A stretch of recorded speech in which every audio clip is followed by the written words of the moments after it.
আসসালামু আলাইকুম ওয়া রাহমাতুল্লাহি ওয়া বারাকাতুহু।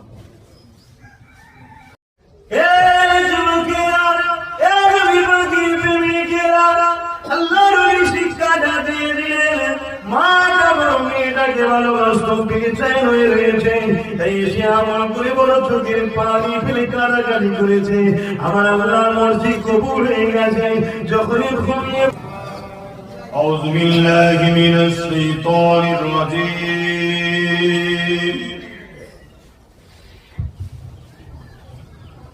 بسم الله الرحمن الرحيم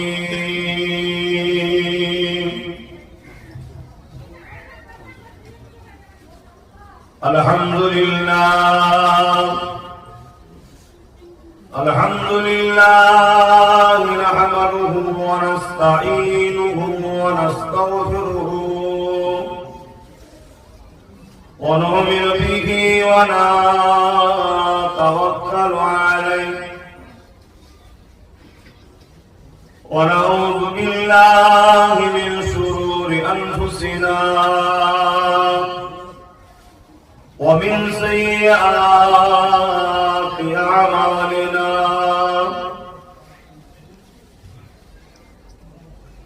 من يهدي الله فلا مضل له ومن يضلله فلا هادي له ونشهد أن لا إله إلا الله وحده لا شريك له ونشهد أن سيدنا وحبيبنا ومولانا محمدا عبده ورسوله أما بعد فيا أيها الحاضرون رحمكم الله قال الله تعالى في كلام المزيد والفرقان الحميد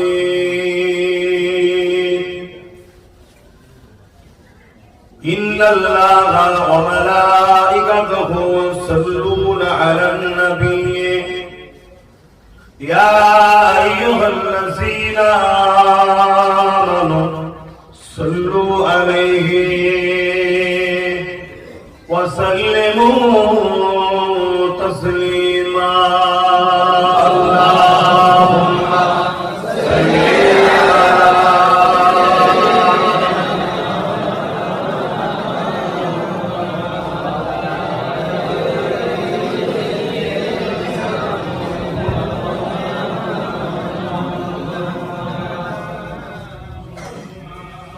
محبت درود اللهم صل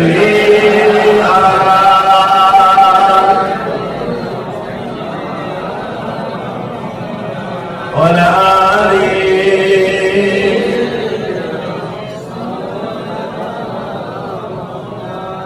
हमें जानो दिल से प्यारा मोहम्मद की हम गए हमारा मोहम्मद हमें जानो दिल से प्यारा मोहम्मद मोहम्मद की हम गए हमारा मोहम्मद जो आंखों में आए तुम कब तक रहेंगे ये पर्दा तुम्हारा हमारा मोहम्मद अल्लाहुम्मा सल्ली अला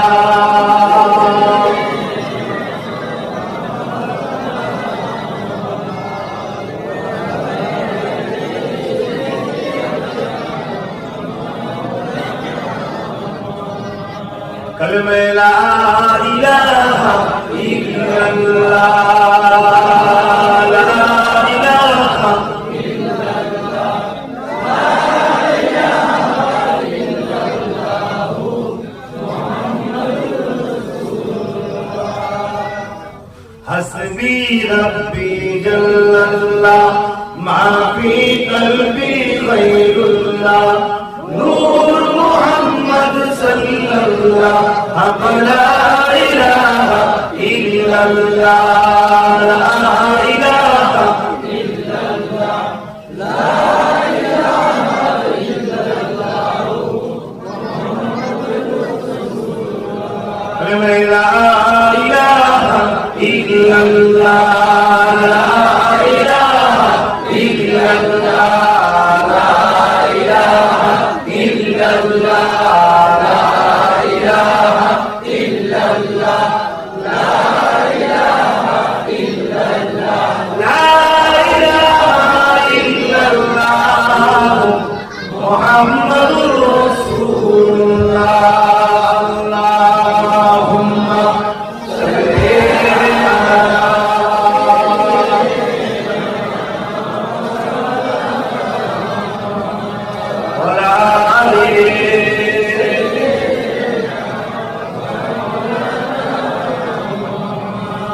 وقال الله تعالى في كلام المزيد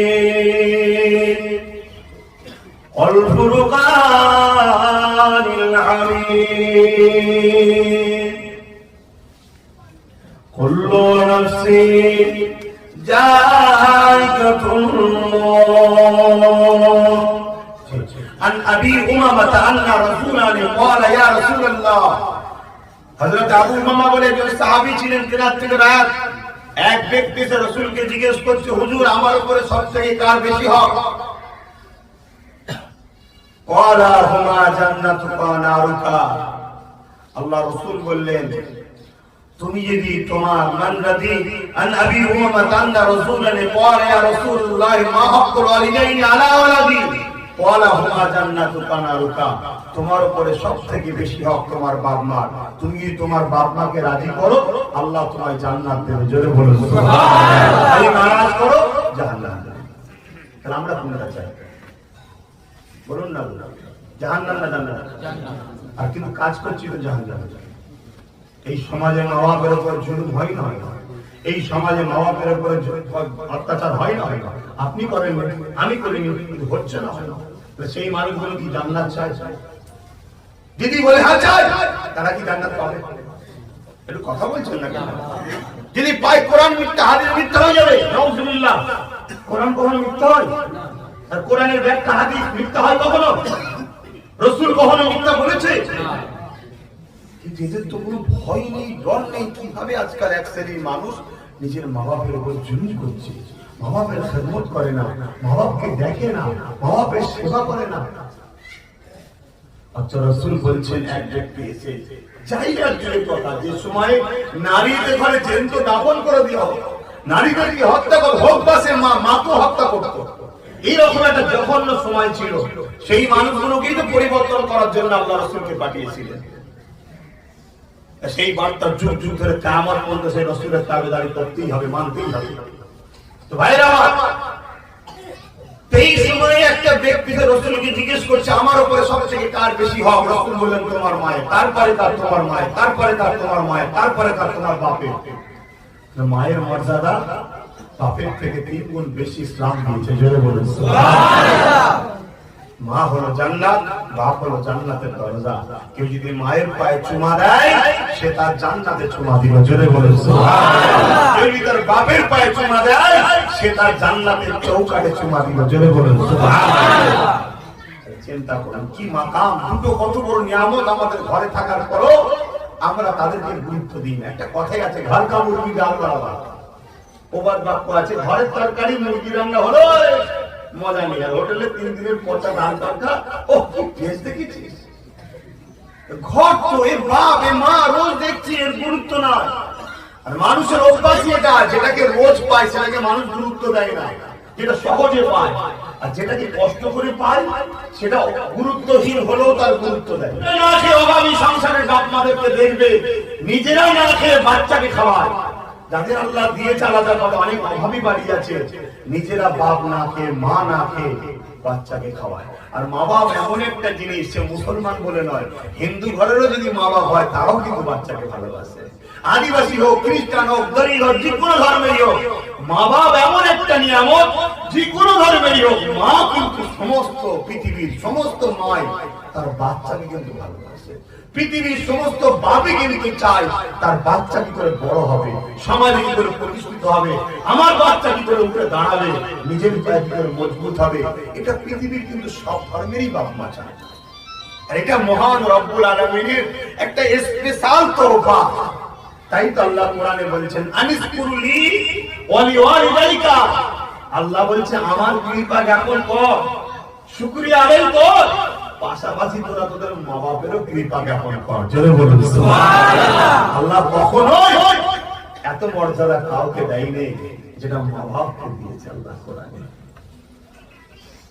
কি নিয়ামত করেছে আল্লাহ। আল্লাহ রাসূল বলেছেন বন্দুকের গুলি মিশ হবে, বাপ মায়ের দোয়া কিন্তু মিশ হয় না। জোরে বলুন সুবহানাল্লাহ। আমরা সবাই শুনেছি বাইজিদ আমিন সাহেব নাম শুনেন, সুলতান আরিফ, মায়ের দোয়া পেয়ে কি নিয়ামত আল্লাহ করেছে। আমরা সবাই আরে নবী আমার সাহাবাদেরকে নিয়ে বসে আছেন, এমন সময় একজন বয়স্ক মহিলা আল্লাহ নবীর দরবারে প্রবেশ করতে লাগলো। আল্লাহ নবী ওই বয়স্ক মহিলাকে দেখে উঠে দাঁড়িয়ে পড়ে নিজের গায়ে যে চাদরটা ছিল ওই চাদরটাকে দিয়ে যে জায়গাতে নবী আমার বসেছিলেন ওই জায়গাটা ভালো করে ছেড়ে দিয়ে ওই চাদরটা বড় সুন্দর করে বিছিয়ে দিয়ে ওই মহিলাটাকে বসতে দিল। সাহাবা হুজুররা বসে বসে দেখে নিজেদের মধ্যে আলোচনা করতে লেগেছে। আল্লাহ নবী বয়স্ক মহিলা শুনে দুটো নরম সুরে ছোট ছোট কথা বলে তিনাকে হাদিয়া নজরানা দিয়ে আহাদের সঙ্গে বিদায় দিলেন। তিনি চলে যাওয়ার পরে আল্লাহ নবী সাহাবাদেরকে লক্ষ্য করে বলেন, এ বাবা সাহাবারা, তোমরা মনে করছো ইনিকে, কারণ আমার আম্মা ইন্তেকাল হয়ে গেছে, ইনিকে বাবা সাহাবারা, ইনি হলেন আমার মা হযরতে হালিমা। আল্লাহ নবী এটাই বলে বলে দিলেন, এ বাবা সাহাবারা, আমার আম্মা মেরা যদি বেঁচে থাকতেন আর আমি মুহাম্মদ যদি নামাজে দাঁড়াতাম, আমার মা যদি আমাকে ডাকতো বাবা মুহাম্মদ, আমি নামাজটা ছেড়ে দিয়ে আমার মায়ের কাছে ইশারা দিতাম। এই মায়ের মর্যাদাটা কে দিয়েছে? জোরে বলুন আল্লাহ। নামাজটা কার জন্য? আল্লাহ। ওটাও আল্লাহর খুশি, এটাও আল্লাহর খুশি। কিন্তু মাকে আল্লাহ কত মর্যাদা দিয়েছে দেখুন। এ ছেলেরা, তোর মা ডাকলে একদম দেরি করবি না, সঙ্গে সঙ্গে সারা দিন। কিন্তু আমরা দিন দুবার ডাকলে আবার বিরক্ত হয়ে যায়, সারাদিন কানে শুনতে পাবো, বয়স হচ্ছে তো কানে কালা হয়ে যাচ্ছে না, মা কিচ্ছু বলবে না, ভেতরটা চলবে। আর এই যে উফ যদি একবার ভেতর থেকে বেরিয়ে যায়, তুমি হাজি হও আর যেই হও গেলে তোমার জন্য জানা।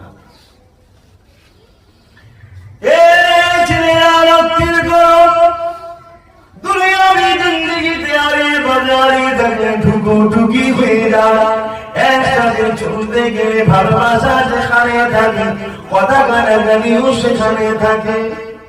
অনেকে ভালোবেসে বলে ফেলে, মায়ের সঙ্গে জোর দেখিয়ে ফেলে, বাবারা কখনো কখনো মায়ের পা ধরে ক্ষমা চেয়ে নিও মা, জানা জানা ইচ্ছা ও ইচ্ছা যদি কোনো কথা তুমি ব্যথা পেয়ে যাও মা, আল্লাহর রাস্তায় তুমি আমাকে ক্ষমা করে দিও, কেননা মা তুমি যদি নারাজ হয়ে যাও আমার আল্লাহ আমার উপরে নারাজ হয়ে যাবে, আমি জাহান্নামী হয়ে যাব। মারে তুমি আর যদি তোমার বাচ্চা পড়ে তুমি কি সহ্য করতে পারবে না? কোনো মা পারবে না। যতই আঘাত দিয়া দেখ না কেন মায়ের দিল কখনো ছেড়ে কষ্ট থেকে থাকতে পারে না। যখন তুমি এইভাবে বলবে তোমার মায়ের চোখ দিয়ে পানি বেরিয়ে যাবে, তোমার মা তখন আসমানে দিয়ে আঁচল খুলে বলতে লাগবে, আল্লাহ আমি আমার বাচ্চাকে ক্ষমা করে দিলাম, তুমিও আমার বাচ্চাকে ক্ষমা করে দাও।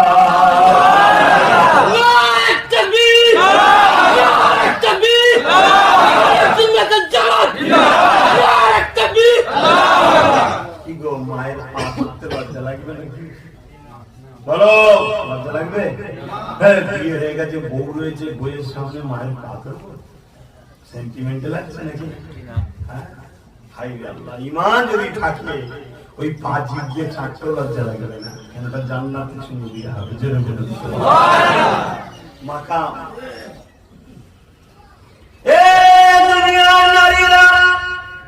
যাদের গর্ভে সন্তান রয়েছে তোমরা তো বোঝো কত ব্যথা যন্ত্রণা কত কষ্ট। তোমার স্বামীটাও তো কারো গর্ভে ছিল, ওই মাটাও কত ব্যথা যন্ত্রণা কষ্ট করেছে।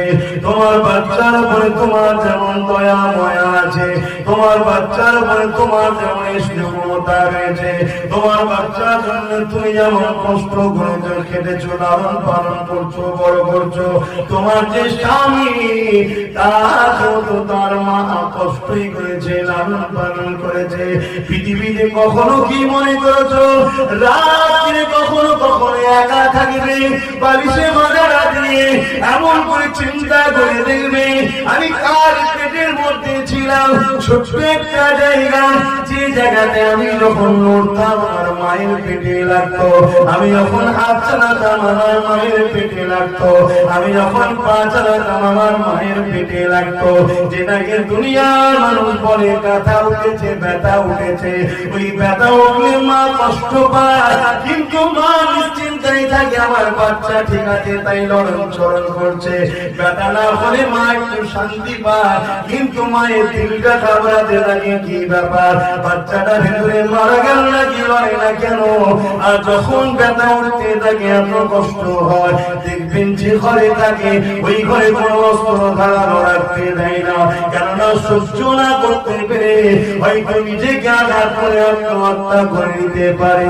ব্যথা হওয়ার যন্ত্রণা এত কষ্ট সহ্য করার পরে এ পুরুষেরা তোমার আমার আম্মা যখন তোমার আমার মুখটাকে একবার দেখে নেয় বাচ্চা হওয়ার পরে, এই যে 4-5 মাস টোটাল 10 মাস 10 দিন যে কষ্টটা, সমস্ত কষ্ট মা ভুলিয়ে যায়। এত কষ্ট ব্যথা হয়, প্রতিটা মা ভাবে আর সন্তান দেবো না, আর সন্তান দেবো, কিন্তু বাচ্চার মুখ থেকে সব ভুলে যায়। আল্লাহ কুদরতটা আবার দেখি কত সুন্দর, আবার সে প্রস্তুত বাচ্চারা, এটাই তো খোদার কুদরত। এত মায়া জানে জড়িয়ে যায় বাচ্চা।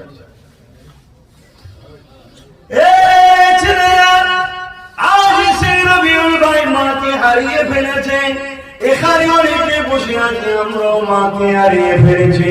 আর যাদের মা আছে আল্লাহ পাকে শুকরিয়া আদায় করো, নামাজ পড়ে কেঁদে কেঁদে দোয়া চাও, আল্লাহ আমার মায়ের বাপের হায়াত তারাজ করুন, এই নিয়ামতটা কেড়ে নেবেন না, এই নিয়ামতটা যদি রাখুন, মনে রেখে দেবে তুমি দুনিয়াতে খাই থাকো না কেন, তুমি বেগান্দা হয়ে ঘুরে বেড়াতে পারো, তুমি বেখেয়ালে দুনিয়াদারি করতে পারো, তোমার পিছনে কিন্তু একটা দোয়া ঢাল হয়ে দাঁড়িয়ে আছে, তুমি বুঝতে পারছো না। তোমার পরিবার কদমে কদমে তোমার দুশমন তোমার ক্ষতি করতে চাইছে, তুমি কিন্তু কিছুই বুঝতে পারো না। কেন বুঝবে কি করে? তোমার দুদিকে দুটো দোয়া তোমাকে ঢাল হিসেবে গাঢ় করে রেখেছে। একটা হলো তোমার মায়ের দোয়া, আর একটা হলো তোমার বাপের দোয়া। এই তো আল্লাহকে বলি, আল্লাহ তুমি আমার হায়াত কেটে আমার মা বাপকে দাও, তাদেরকে বাঁচিয়ে রাখো, আমার দুটোই আছে, আল্লাহ তাদেরকে আমার হায়াত থেকে বাঁচিয়ে রাখুন, বলুন আমিন। কারণ আমার কম দুশ্মন নেই বা, তথাপি আমি ঘুরে বেড়াচ্ছি বিন্দাস, কোনো টেনশন নেই আমার। কেন আমি জানি আমার দুটো দুয়া দিক থেকে আসছে, তারা সবসময় আমার জন্য কাঁদছে। আমি বাইরে বেরোলেই তারা সবসময় টেনশনে আছে, আল্লাহ কি হবে, আল্লাহ কি হবে, ওই যে আল্লাহ কি হবে কি হবে, ওই নিয়ে আমার জন্য ভালো হচ্ছে। এসেছি আপনাদের প্রিয়ের আওলাদ, আপনাদের সন্তান, আপনাদের ভাই বলে দিয়ে যায়।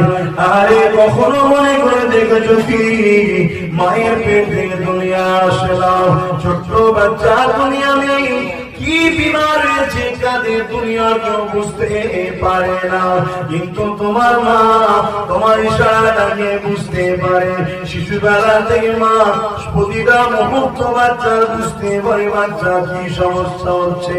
দুনিয়ার ইতিহাসে কখনো শুনেছো ব্যথা যন্ত্রণার পরে মা বেখর বাচ্চা হয়ে যাবার পরে ঘুমিয়ে পড়েছিল, আর এই খবর চোটে বাচ্চা কাঁদতে কাঁদতে খিদার চোটে মারা গেছে। পৃথিবীর ইতিহাসে এমন কি কোনদিন শুনেছ? কি গো শুনেছ? কেন বাচ্চা থাকলে কত কষ্ট হয়, আর ঘুম হয় না, ঠিক মতো খেতে পায় না, অম্বল হয়, নানা রকম সমস্যা হয়, বাচ্চার জন্য বমি হয়, ঠিক না ঠিক? তাহলে বাচ্চা হয়ে যাওয়ার পরে শরীরটা হালকা হয়ে গেল। তো কোনদিন শুনেছো যে তারপরে মা ঘুমিয়েছে বেঘরে? স্বাভাবিক আমরা একদিন যদি ঘুম ঠিকভাবে না হয় তারপরে ঘুমানোর হুঁশ থাকে, পাশে বাজ করলেও শুনতে পারি না, কি? সেই জায়গায় কোনদিন শুনেছে এরকম খবর যে ওই মা বেঘরে ঘুমানোর জন্য তার বাচ্চা দুধের জন্য খিদে লেগেছিল, কাঁদছিল, আর মায়ের খেয়ালি আর বাচ্চা খিদার জন্য মারা গেছে? শুনেছেন? একটু উসপাস করে উঠলেই অমনি পড়ে। কি হ্যাঁ, আমরা হয়তো তাদের গুরুত্ব ঠিকভাবে দিতে পারি না। আর দুনিয়া এখন ফিতনায় ভরা, সমাজে যা হয় সেটা দেখে দেখে আমরা শিখি। তাই বলি দুনিয়া কাউকে ফলো করো না, তোমরা ফলো আমার রসুলকে করো। জোরে বলে রসুল ছাড়া কাউকে ফলো করো না। সব ধোঁকা, এসব ধোঁকা ভণ্ডমি ছাড়া কিছু না। একমাত্র মডেল আমাদের জন্য মুস্তাফা জানে রহমত। জোরে বলে কোনদিন শুনেছেন আমরা ঘুমের ঘরে বেঘর যখন ঘুমোই, অনেক মানুষ তো আছে নদী খুলে মাথাতে চলে যায়, কোনো হুঁশি থাকে না। অনেক মানুষ খাট থেকে গড়াতে গড়াতে নিচেই পড়ে যায়। অনেক মানুষ আছে হয়তো মাথা এইদিকে দিয়েছিল, ঘুমের ঘরে এইদিকে হয়ে গেছে, কি পা বুকের উপরে কারো তুলে দিয়ে শুয়ে আছে। কোনদিন শুনেছেন কোন মায়ের হাত কোন বাচ্চার নাকে পড়ে গেছে? ছোট্ট ছোট্ট নাক, ছোট্ট ছোট্ট ছিদ্র, সে লড়াবার মতো ক্ষমতাও নেই তার। হয়তো ঘুমের ঘরে পড়ে গেছে, নিঃশ্বাসের বাইরে মরে গেছে। এরকম কোনদিন শুনেছেন? আল্লাহ আমাদেরকে ভালোবাসে, আল্লাহ তো প্রশংসা করে শেষ করা যাবে না। আল্লাহ মাকে কত নিয়ামত করেছে। আজকে সবে জানি আপনার মাকে নিয়ে একটু মায়ের কথা বলবো, বিষয়টার উপরে আলোচনা করি। যুবকেরা, তরুণেরা, আমার বোনেরা, একদিন তোমরাও মা হবে। যুবকেরা, একদিন তোমরাও বাপ হবে। দুনিয়ার বুকে যখন কোন ছেলে তার বাপকে বলে তুমি বেশি বোঝো নাকি, তখন এই বাপটা থেকে কি কষ্ট হয় তুমি কোনদিন বুঝতে পারবে না। যেদিন তোমার ছেলে তোমাকে বলবে তুমি বেশি বোঝো নাকি, সেদিন তুমি বুঝতে পারবে কি কষ্ট হয়। যদি দুনিয়ার জমিনে কোন ছেলে তার বাপকে আঘাত দেয়, ওই কষ্টটা মায়ের এত লাগে কোনদিন কেউ বুঝতে পারবে না। বাবারা শুনে রেখে দাও, যখন তোমার আমার বিবাহ হয়েছে ছোটবেলায়, একটা স্ত্রীর কাছে সব থেকে আপন হলো তার স্বামী, সব থেকে পেয়ারা হলো তার স্বামী, সব থেকে মহব্বতের জিনিস হলো তার স্বামী। আর দুনিয়ায় হয় কি জানি না, কিন্তু ইতিহাস বলছে এটা ইসলামের শিক্ষা। একটা নারীর কাছে সব থেকে আদর্শ হলো তার সুন্দর হলো তার স্বামী, কিন্তু ইমানটা ভুলে যায় যখন তার বাচ্চা বিমারে পড়ে। রাত তখন 12টা বাজে, আষাঢ় মাস বা বৈশাখ মাসে কাল বৈশাখী ঝড় চলছে, তুফান হচ্ছে, বাজ পড়ছে, পানি হচ্ছে। রাত 12টা বাজে, বাচ্চার জ্বর 102-3 হয়ে গেছে, জ্বর কমছে না, খেয়ে এসে গেছে। মা দিশেহারা হয়ে দিয়ে স্বামীকে বলে, ওই গো যান না একবার ডাক্তার বাবুটাকে ডেকে নিয়ে আসেন না। কিন্তু মায়ের একবার মনে নাই যে আমার স্বামীটা এই বিপদে যাবে, কোথায় ঝড়ে মারা যাবে, কোথায় বাদ পড়ে যাবে, কোথায় কি ক্ষতি হয়ে যাবে, সব হয়ে যায় তোমার আমার জন্য। মা তার সব থেকে প্রিয় জিনিসটাকে ও কুরবানি করতে রাজি হয়। মুস্তাফা জানের রহমতের গোলামদের কাছে সব ট্রিটমেন্ট থাকে। এই বিষয়ে একটা ছোট্ট কথা বলি। আমার রাসূলুল্লাহ সাল্লাল্লাহু আলাইহি ওয়াসাল্লাম বসে আছেন, এমন সময় একদল লোক এসে বলছে, হুজুর আমার একটা উট ছিল, তার ব্রেনে মনে হয় ডিফেক্ট হয়ে গেছে, লোককে ধরে ধরে কামড়াচ্ছে। বাকি সাহাবারা সব বসে আছে, সব ইসলাম কবুল করেছে তো বসে আছে। সে তারা ভাবছে ওর উট কামড়াচ্ছে তো পশু ডাক্তারের গায়ে যাবে, ডাক্তারের গায়ে যাবে যে ট্রিটমেন্টের ওষুধ নিয়ে আসবে, রসুলের কাছে এসছে কেন? আল্লাহ নবী বললো, কই গো বাবা চলো তো যে দেখি কি সমস্যা হয়েছে।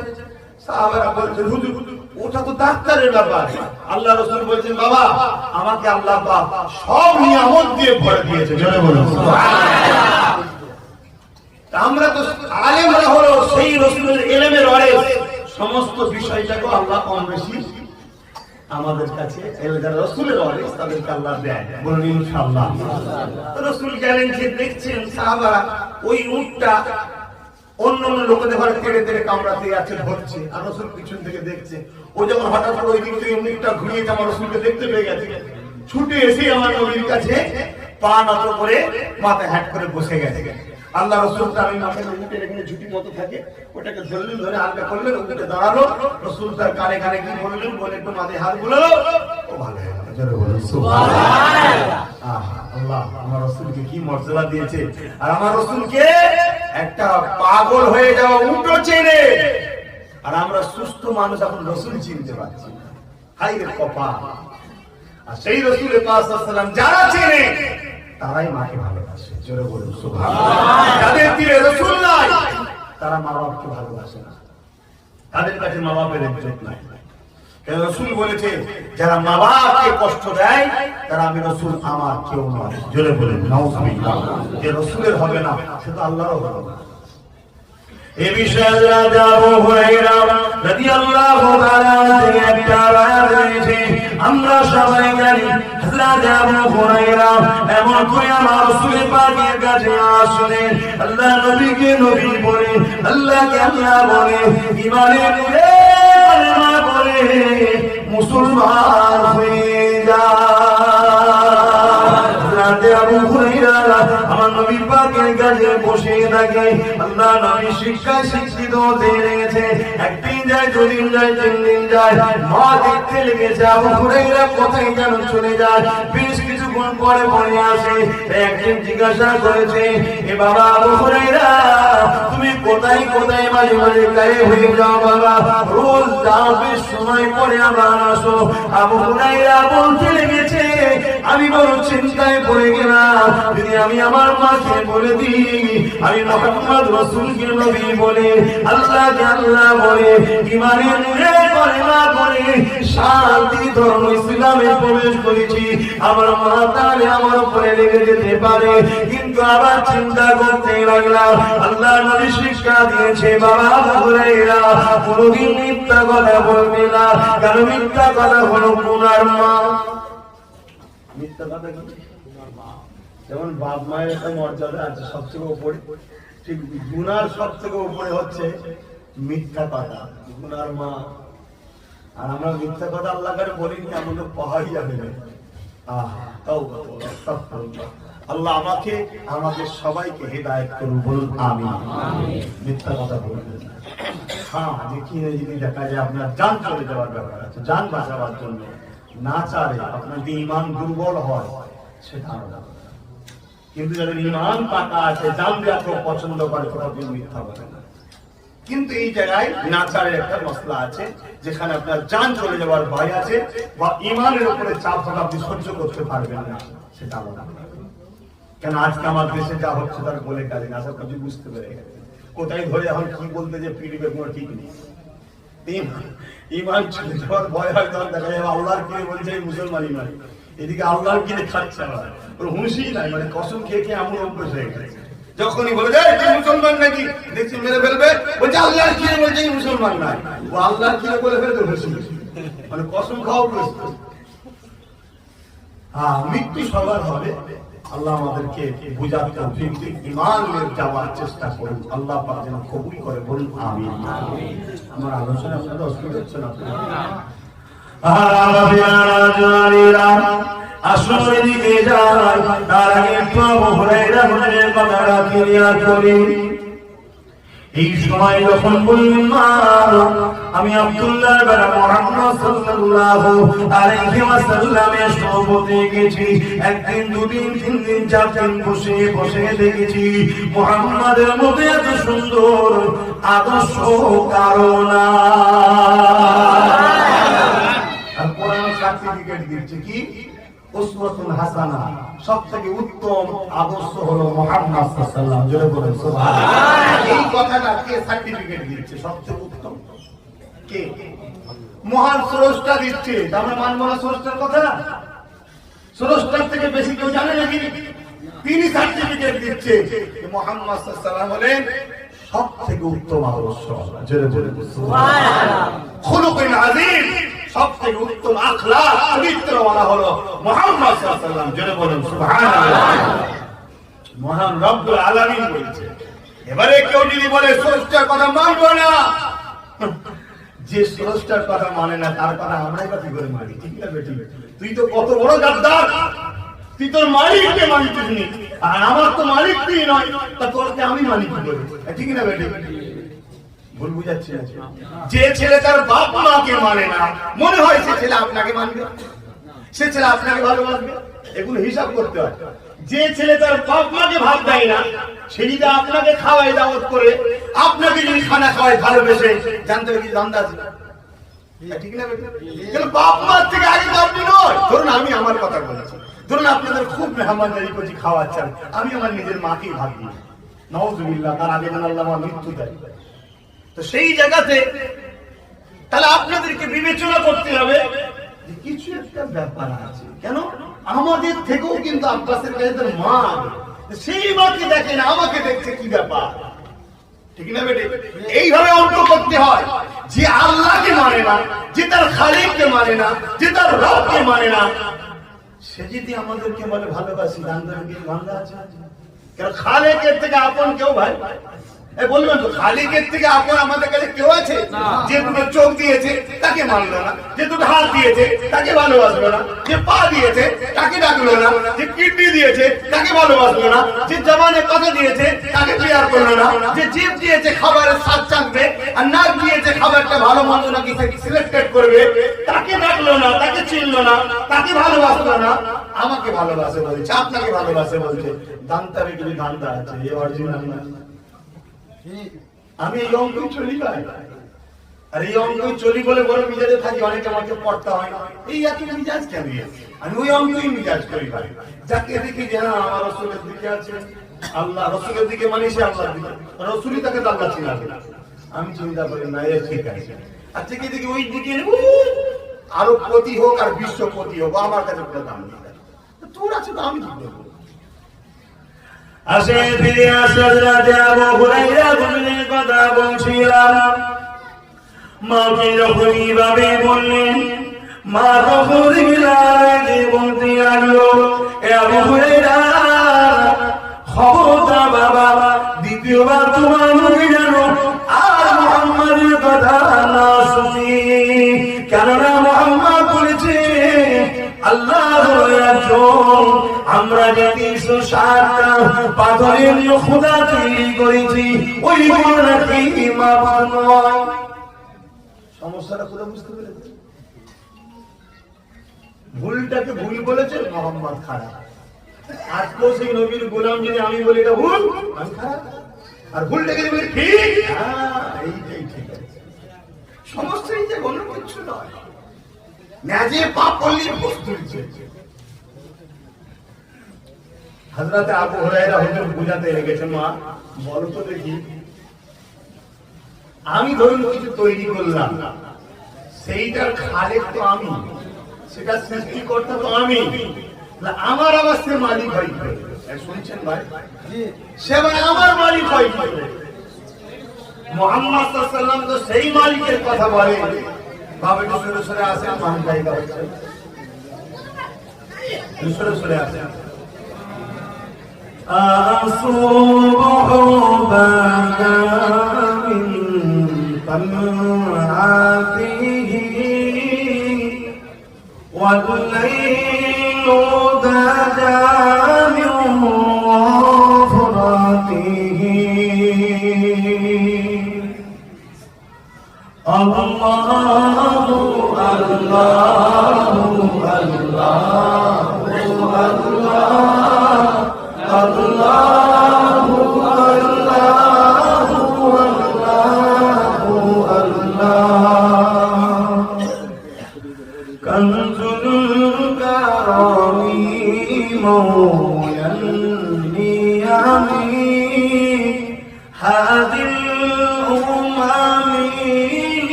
الله الله কি সুন্দর নাম আল্লাহ, ঠিক না? প্রত্যেকটা স্ত্রীলিঙ্গ পুরুষলিঙ্গ আছে। আল্লাহ এমন একটা ওয়ার্ড যাকে কোনোদিনের স্ত্রীলিঙ্গ বা কোনো জিনিসের সঙ্গে কেউ কম্প্রোমাইজ করতে পারে না। এটা এমন একটা ওয়ার্ড। আল্লাহ পাকের জাতি নাম হলো আল্লাহ, আর তিনার সিফাতি নাম ৯৯টা রয়েছে। জোরে বলুন সুবহানাল্লাহ। তুমি রহমান, তুমি রহিম, তুমি গফফার, তুমি সত্তার, তুমি জব্বার, তুমি খালিক, তুমি মালিক, এভাবে ৯৯টা তিনার সিফাতি গুণবাচক নাম রয়েছে। কিন্তু অ্যাকচুয়ালি আমার আল্লাহ জাতি নাম আল্লাহ।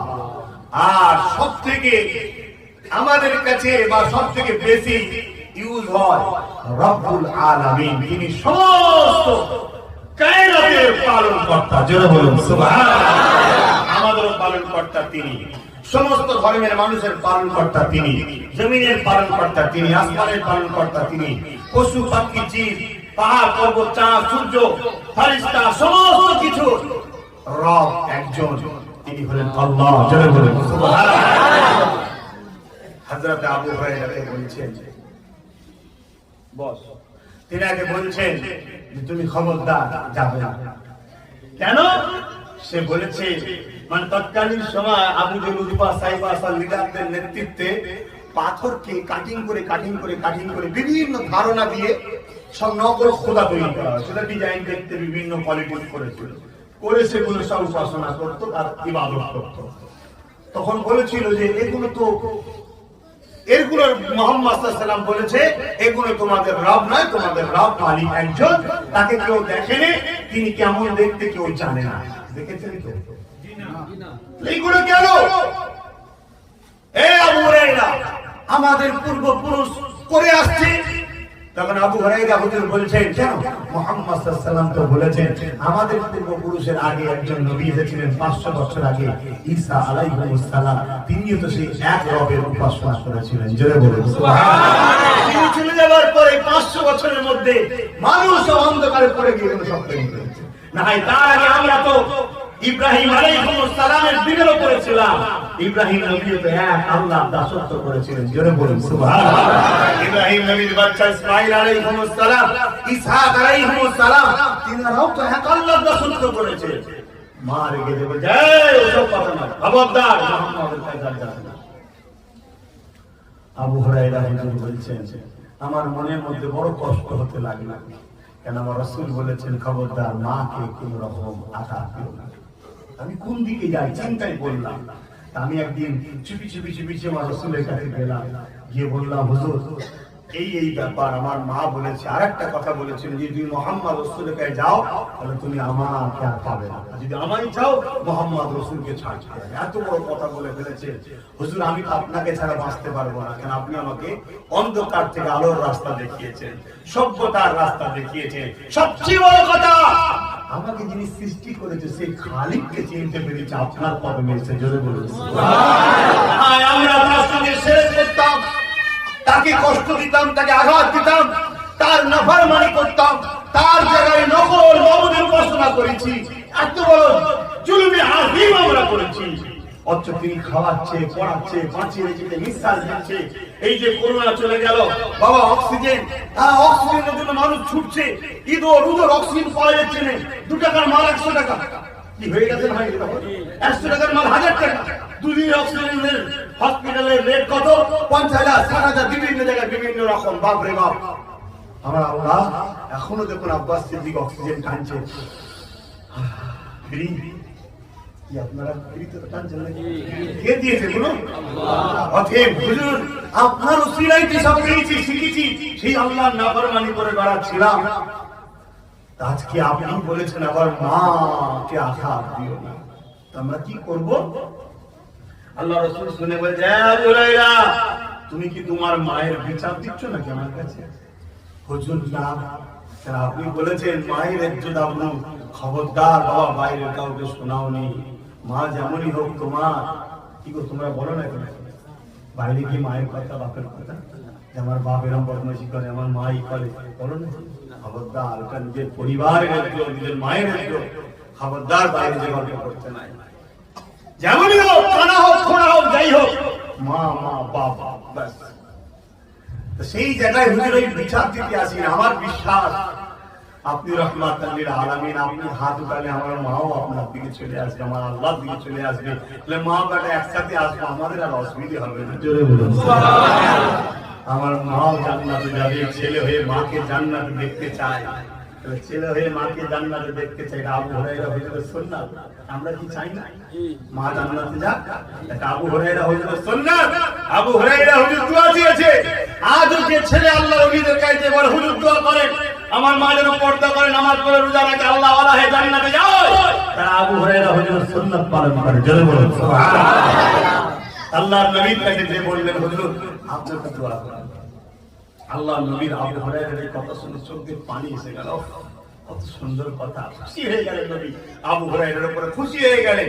খুশি হয়ে যে হাত তুলছে, চোখ ভরা পানি, আর আবু হুরায়রা কিন্তু ছুটছে কোথায়? ঘরের দিকে। পাড়ার লোকের আবু হুরায়রা খুব শান্ত ছিল, মানে জাহিলিয়াতের যুগের মানুষ হলো খুব শান্ত ছিল, খুব ভদ্র নম্র ছিল। তাই সবাই অবাক হয়ে গেছে, আবু হুরায়রা আজকে ছুটছে কেন, কি ব্যাপার?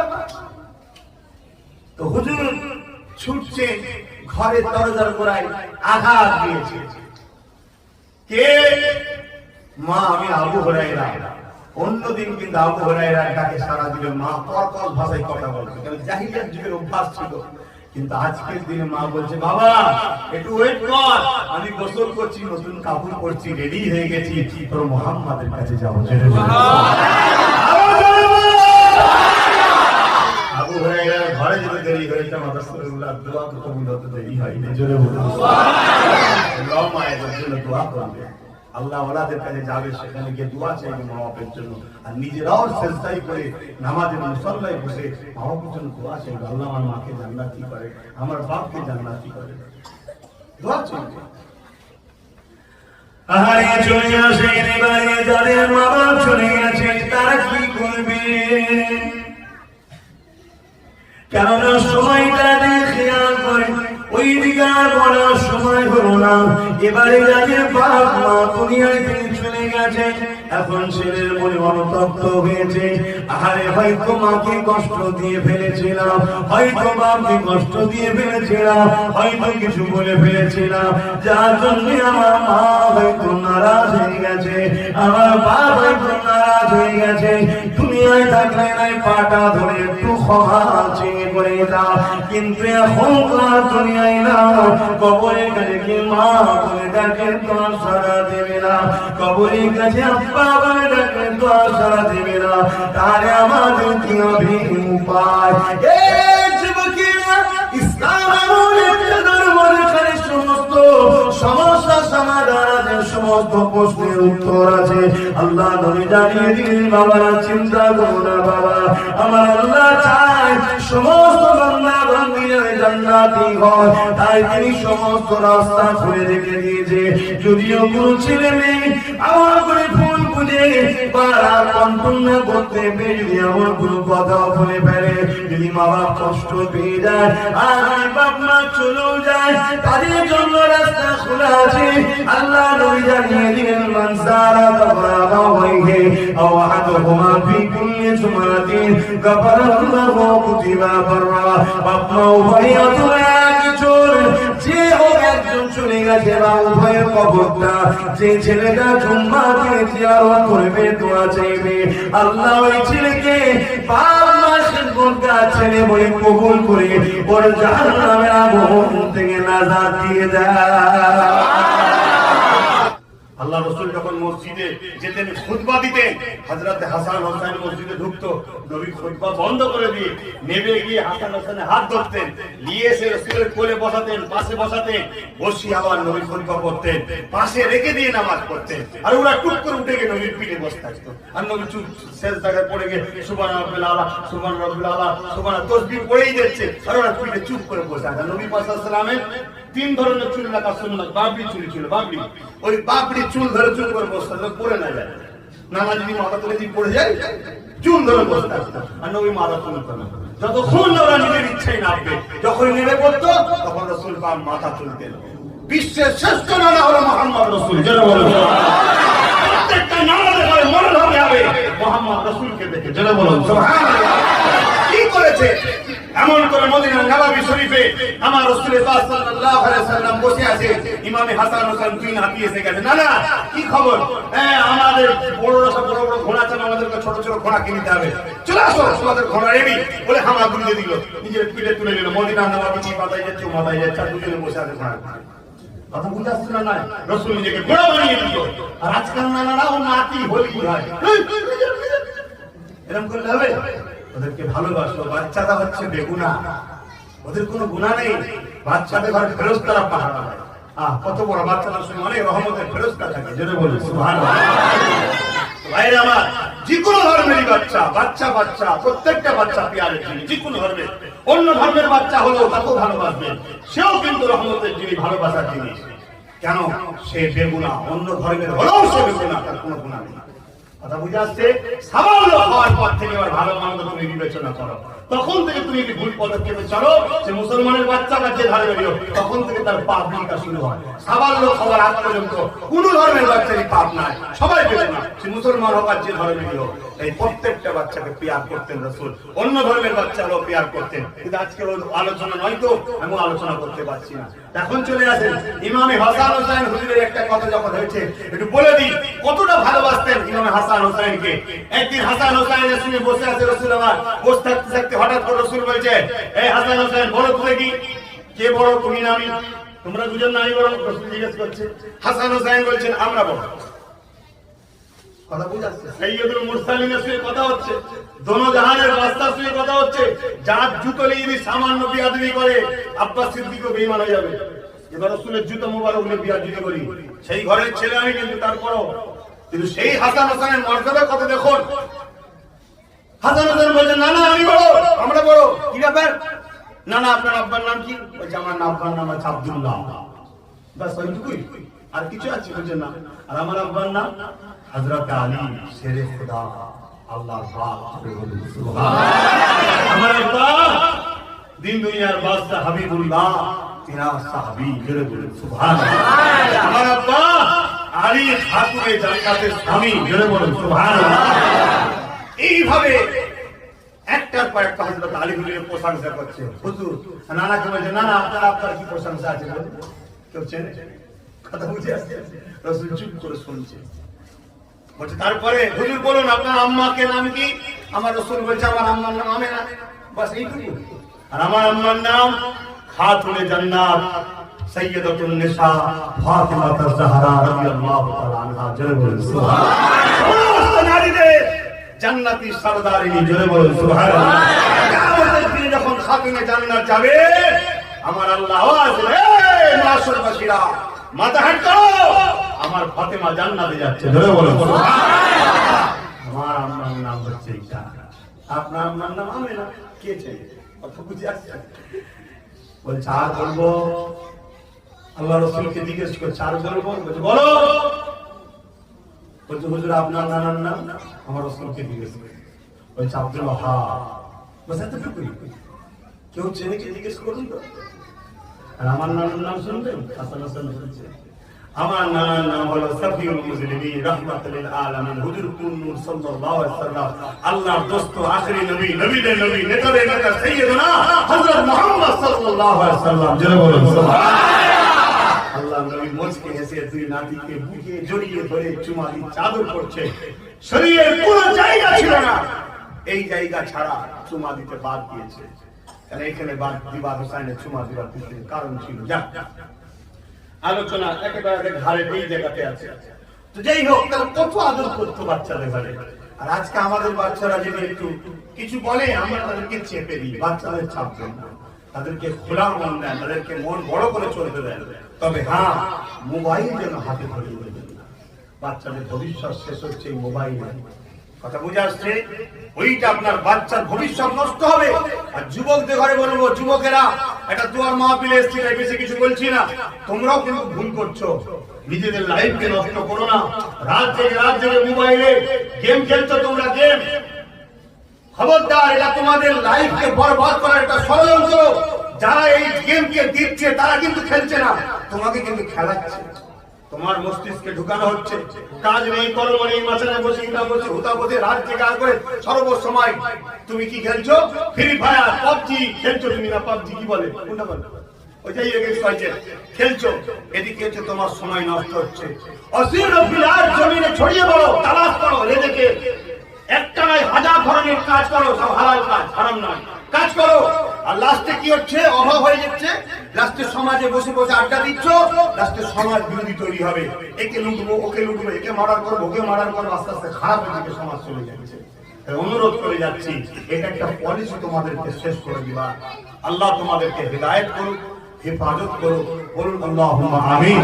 আমি কি কথা বলতে গিয়ে দিকে চলে গেলাম যে রাসূল বললেন বাপ মা উভয় রকম একজনের কবর জুম্মার দিনে যে ছেলেটা জিয়ারত করবে, আল্লাহ তার কপালে জান্নাত লিখে দেবে, বাপ মার খিদমতগার ছেলে লিখে দেবে। জোরে বলুন সুবহানাল্লাহ। আল্লাহ নবী বসে আছে আমার সময়, এক যুবক ছিল নবী পাকের দরবারে আসলো, চোখ ভরা পানি নিয়ে কাঁদতে কাঁদতে আসলো। আল্লাহ নবী জিজ্ঞাসা করে, বাবা ছেলে কেন কাঁদো? ইয়া রাসূলুল্লাহ, হাবিবাল্লাহ, আমার আব্বা জান ইন্তেকাল হয়ে গেছে। আল্লাহ নবী বলেছিলেন, বাবা ছেলে রে, কুল্লু নাফসি যায়িকাতুল মউত, প্রতিটা নফসের মৃত্যুর স্বাদ চাকতে হবে। বাবা কেউ থাকবে না, একদিন না একদিন সবাইকে ছুঁয়ে যেতে হবে। তবে বাবা ছেলে, তোমার আব্বার জন্য যে কাজগুলো, ওগুলো কি করছো বাবা? হুজুর কি কাজ? আল্লাহ নবী বলেছিলেন, বাবা ছেলে, তোমার আব্বার জন্য কি তুমি জানাজা আদায় করেছো? ছেলে বললে, হ্যাঁ করেছি, জানাজা দিয়েছি, গোসল করিয়েছি, কাফন পরিয়েছি, জানাজা আদায় করে মাটি মঞ্জিল করে চলে এসেছি। আল্লাহ নবী বললেন, বাবা আরো কাজ আছে। কি কাজ ইয়া রাসূলুল্লাহ? আল্লাহ নবী বললেন, তোমার আব্বা যদি ঋণী হয়ে থাকে, ওই ঋণটাকে ছেলে হিসাবে শোধ করে দাও। এখানে যাদের বাপ মা চলে গেছে, খোঁজ নেবেন। দুনিয়াবি জীবনে চলতে গেলে পাশের বাড়ি ভাড়ির থেকে হোক, একটা পরিবারে যেমন হয় কখনো যদি কোনো প্রয়োজনে 100-200 টাকা নিয়েছে কি 1500 নিয়েছে, কথা বুঝে আসছে না, প্রমাণ সহ সে যদি বলে সেই ঋণটাকে শোধ করে দেবে। বা কোনো প্রয়োজনে হয়তো কিছু একটা করতে গিয়ে হয়তো 500 টাকা 1000 টাকা কারো থেকে নিয়ে ফেলেছিল, ওই ঋণটা শোধ করে দেবে। এটা হকুন না, এই ঋণ শোধ না হলে কিন্তু ধরা পড়ে যাবে। ছেলের দায়িত্ব এটা। আর বাপ যা কিছু করেছে কার জন্য করেছে, কি যা করে কার জন্য করে। যদি 1 টাকাও জায়গা কেনে কার জন্য, তবে করে কার, সবটাই তো ছেলে, যা কি ছেলে। আর আরেকটা কথা বলে যায়, এই মশলা শুনে যাও না আবার বাপ মারা ভুল করে ফেলবেন না, এখন পরিস্থিতি তো খারাপ, কিন্তু মশলাটা হলে এটাই, যদি কোনো ছেলে তার বাপ মার টাকা না বলে নেয় সেটা চুরি হবে। শুনছেন, কোনো ছেলে বাপ মার টাকা যদি না বলে নেয় কি হবে, চুরি হবে। আর বাপ মারই ছেলের টাকা না বলে নেয় চুরি হবে। তবে আজকালকার বাপ মা যেন ছেলের পাশে বাড়ি দিয়ে যাবে না, ছেলে তার ডেঞ্জারাস ছিল, এর জন্য বাপ মারও তো দোষ আছে, এক দোষ আছে না। হ্যাঁ, ছোটবেলায় সব শিক্ষা দিলে কই একবার তুমি রসুলের জীবনী শিখিয়েছ? প্রত্যেকটা বাপের উচিত, প্রত্যেকটা মায়ের উচিত যে আমার বাচ্চা আমার খেদমত করুক, আমার বাচ্চা আমাকে ভালোবাসুক, আমার বাচ্চা আমাকে প্যার করবে, বুড়ো বুড়ি বয়সে বাচ্চা আমার খেদমত করবে, আমার খাওয়া দাওয়া দেখাশোনা করবে।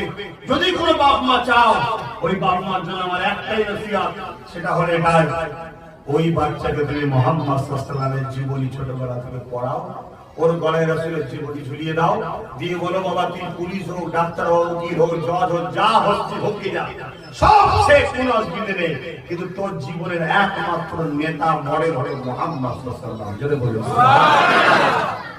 যদি তোমার বাচ্চা ছোটবেলা থেকে নবীকে ভালোবাসে, তোমার বাচ্চা কোনোদিন তোমার সঙ্গে ঝগড়া করবে না, তোমার বাচ্চা কোনোদিন তোমাকে ছেড়ে দিয়ে পালিয়ে যাবে না, পরিবারকে দিয়ে আলাদা হয়ে যাবে না। কেন মুহাম্মদ রাসূল বলেছেন, যারা আমাকে ভালোবাসো তারা মা বাপকে ভালোবাসো, আর যারা মা বাপকে ভালোবাসবে না তারা আমি মুহাম্মদ আমার কেউ নয়। শুনছেন না? শুনুন, সামান্য দুটো পয়সা হলে তার মিজাজ আলাদা হয়ে যাবে। আর আল্লাহ আমাকে পয়সাও দিয়েছে, ম্যান পাওয়ার দিয়েছে, কথা বুঝছেন না? ইজ্জত সম্মান সব দিয়েছে, কোনো জিনিসে কম করেছে না। শ্রেষ্ঠ খানদানের পরিবারে জন্ম দিয়েছে, মুজাদ্দিদের আওলাদ করেছে, নবীর বংশের ছেলে করেছে।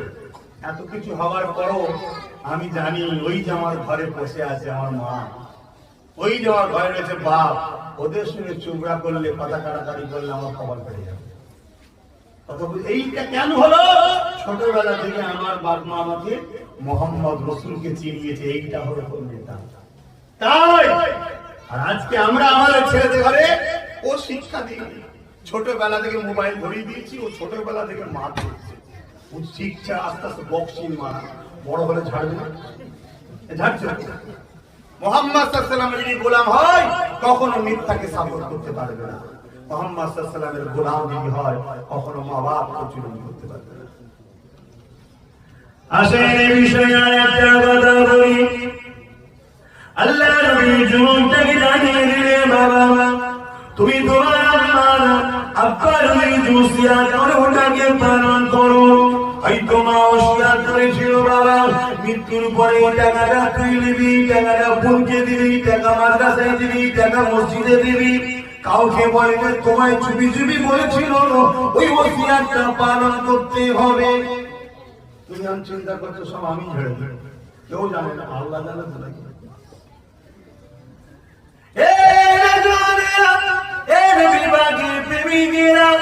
আল্লাহ নবী আরো জানিয়ে দিলেন, তোমার মা বাপ ইন্তেকালের পরে তুমি সবরেসানি করো, দান খায়রাত করো, কলমা খানি করো। যেটা আজকে রবিউল ভাই বলতে লেগেছে, এটা এনার মন করা নয়, এটা আল্লাহ নবী ঘোষণা করে গেছে। তাই যুগে যুগে যুগে 1450-1500 বছর পরে আজ আপনাদের কুমোডাঙ্গা গ্রামে আমার রবিউল ভাই আম্মা ইন্তেকালের পরে সেই সিলসিলা চলতে লেগেছে। আমরা এখানে বসে আছি কেন? আমাদের মাই মুরব্বিদের জন্য দোয়া চাওয়া হবে, এই সিলসিলা চলে আসতে লেগেছে। এই কথা যখনই বললো, সাহাবা হুজুরটা জিজ্ঞাসা করলে, ইয়া রাসূলুল্লাহ, হাবিবাল্লাহ, তাদের জন্য দান খায়রাত করে কি হবে, তাদের জন্য সবরে সারি করে কি হবে, তাদের জন্য দোয়া চেয়ে কি হবে, তাদের জন্য কলমা খানি করে কি হবে। তারা ইন্তেকাল করেছে। আল্লাহ নবী বললেন ইন্তেকাল মানে স্থান পরিবর্তন করা। জিসম থেকে রূহটা বেরিয়ে চলে যায়, এই জিসমটা নষ্ট হয়ে যায়, রূহের কখনো নষ্ট হয় না। বাবারে এই রূহটা আবার মহাসৃষ্টি আবার সৃষ্টি করবে।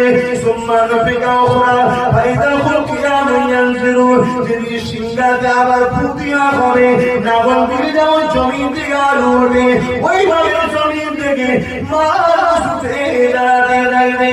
এই দিনটা হবে বিচারের দিন। বিশ্বাস করেন তো নাকি যে আবার মানুষ উঠবে, মৃত্যুর পরে আবার তাকে তোলা হবে? বিশ্বাস করেন? আচ্ছা, কিছুই ছিল না, আল্লাহ যদি এই ডিজাইন আব্বাসকে বানাতে পারে, এই ডিজাইনটাই আবার কবরে গেল, হাড় হাড্ডি রয়ে গেছে, হয়তো পাপি হওয়ার জন্য গোশত টোস্ট পুরি, কিন্তু আল্লাহ বলা হলে কিচ্ছু হবে না, একদম সলিড থাকবে। জোরে বলুন সুবহানাল্লাহ। কথা বুঝে আসছে না? কিন্তু রূহটা তো রয়েছে, যে আল্লাহ কিছু ছিল না সৃষ্টি করতে পারবে, সেই আল্লাহ রূহ থেকে আবার তুলতে পারবে না? হ্যাঁ, খালেকের উপরে ঈমান রাখো, স্রষ্টার উপরে ঈমান রাখো, স্রষ্টার উপরে বিশ্বাস রাখো, তিনি সেই ক্ষমতার অধিকারী। জোরে বলুন সুবহানাল্লাহ। তিনি তুলবে, সেদিন হিসাব নেবে। ওই বিষয় বলতে গেলে অন্যদিকে চলে যাও। আমি যে কথা বলছিলাম, বাবা সবরে সানি করো, তাদের যখন তোমরা দোয়া করো, সবরে সানি করো, কলমা খানি করো, এইগুলোকে রহমতের ফেরেশতা দিয়ে আল্লাহ জান্নাতি খানচাই সাজিয়ে তোমাদের মাইমুরুবিদের রুহে রুহে রুহে রুহে এই সওয়াবটুকু আল্লাহ বর্ষে দেয়। জোরে বলুন সুবহানাল্লাহ। আজকে আমরা যারা হাত তুলবো, আমাদের মাইমুরুবিদের রুহে রুহে সওয়াব যাবে। জোরে বলুন সুবহানাল্লাহ। প্রত্যেকটা ইমানদার পৃথিবীতে, সারা পৃথিবীতে সমস্ত মুমিন মুমিনাতের জন্য দোয়া চাওয়া হয় না, হয় না? সেখানে ঠাকুর চাই, তার পরিবারে কেউ ঠাকুর চাই না থাকুক, আমরা রয়েছি তাদের জন্য, ঠিক না বেটি? ইমানের সম্পর্কে সামান পৃথিবীর মুমিন মুমিনা ভাই বোন আঁকে আপরে আত্মীয় স্বজন, ঠিক না বেটি? তাহলে সেই সূত্রে পৃথিবীর প্রত্যেকটা ইমানদারের রুহে রুহে সওয়াব আজকে যাবে। জোরে বলুন সুবহানাল্লাহ। প্রতিটা মুহূর্তে কেউ না কেউ দোয়া চাইছে, ইমান নিয়ে যদি কবরে যায়, প্রত্যেকটার কবরে রুহে রুহে সওয়াব যাবে। জোরে বলুন সুবহানাল্লাহ। সেই জায়গায় তখন ওই মুর্দাদের রুহে সওয়াব যে আস্তে আস্তে আযাব যদি হয়েও থাকে, আল্লাহ মাফ করে দেয়। জোরে বলুন সুবহানাল্লাহ। মুর্দারা খুশি হয়ে যায়, খুশি হয়ে বলতে লাগে, আল্লাহ এগুলো কোথা থেকে আসছে? বছরে বছরে বছরে বছরে অনেক ছেলে করে না, বছরে বছরে সালে সব করে, কেউ ক্ষমতা আছে বড় করে করে, কেউ ছোট আছে মসজিদে ইমাম সাহেবকে মিষ্টি দিয়ে মিলাদ করে দিল একটু ছোট করে, যার যেমন হোক কাটাচ্ছে। যার আল্লাহ বড় দিয়েছে বড় করে করছে, খানা করে, যার কম আছে কম করে করে, কিন্তু মিলাদ করবে মাই মুরিদবিলে। জুম্মার দিনে হলো দুটো মিষ্টি কিনে ইমাম সাহেবকে 200-500 টাকা দিলে ইমাম সাহেব একটু দোয়া করে দেবেন, দিয়ে মিষ্টিটা মুসল্লিদেরকে খাই দিল, ওটাও দোয়া, ওটাও সবের সানি। কিন্তু রবিউল ভাই আমাকে ভালোবাসে, নিয়ে এসেছে, একটু বড় করে করছে, সেটাও দোয়া। যার যেমন আল্লাহ ওকাত দিয়েছে, কিন্তু করবেন, ভুলে যাবেন না তাদের বারে। তারা থাকলে একটা কিছু না কিছু খরচ তো ছিল, কি গো, কিছু না কিছু খরচ তো ছিল। আজকে তাদের কবরে কবরে সওয়াবটা যাবে।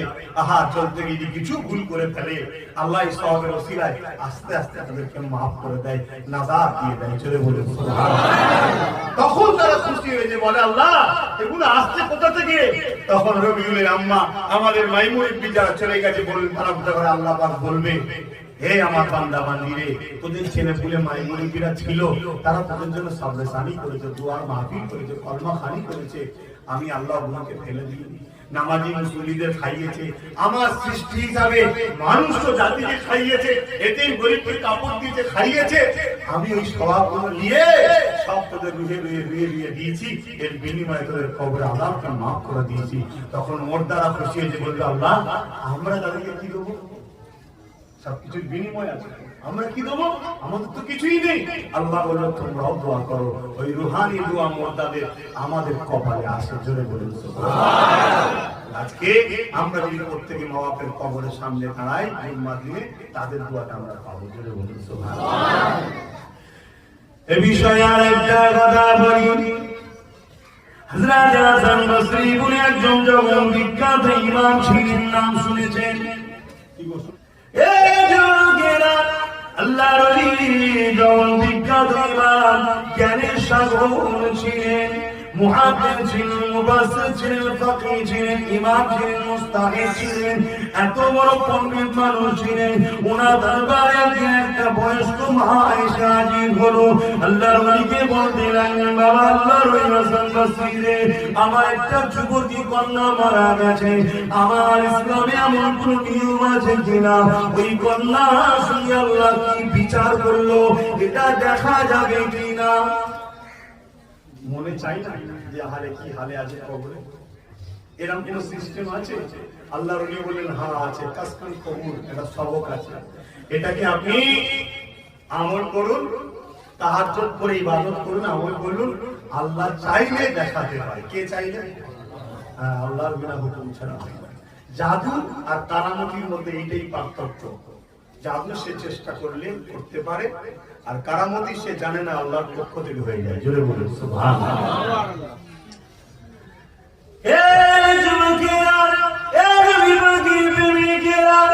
আল্লাহর ওলি শিক্ষাটা দিয়ে দিলেন, মাটা বড় মেয়েটাকে ভালোবাসতো, বেচাই হয়ে রয়েছে, তাই সে আমল করে বড় চোখের পানি ফেলে কান্নাকাটি করেছে।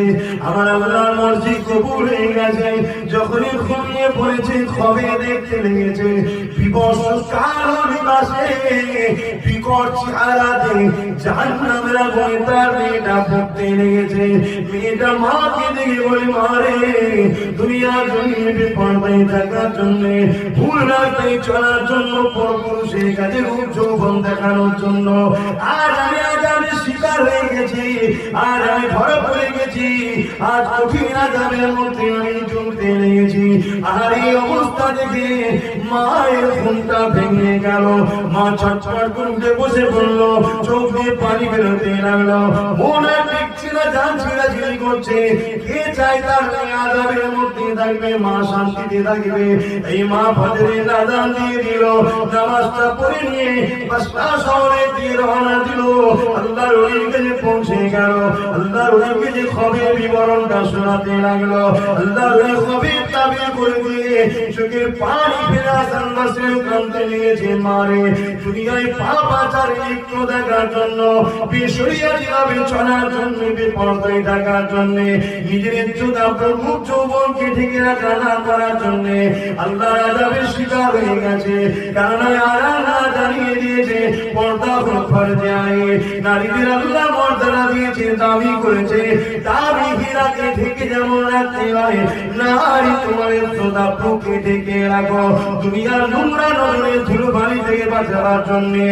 এবারে তাই ধরা পড়ে গেছে, শিকারে আযাবে হয়ে গেছে, তাই তার মধ্যে আযাব হতে লেগেছে। মাটা কাঁদতে কাঁদতে দোয়া নিয়ে চলে গেল। আল্লাহর ওই মনটা বড় খারাপ হয়ে গেল। আল্লাহর ওলি তো যারা পরে দুঃখ দেখে যাদের কষ্ট হয় তারাই তো আল্লাহর ওলি, তাই মনটা খারাপ হয়ে গেল। এমন করে আস্তে আস্তে দিন চলে গেল, রাত এসে গেল। ঈশার নামাজ পড়ে নিয়ে, তাহাজ্জুদের নামাজ পড়ে নিয়ে সুরাবাদ দোয়া করে শুয়ে পড়লে আল্লাহর ওলি আযান বাসি হবে দেখে সে যেন আল্লাহর জান্নাতে ঘুরতে লেগেছে।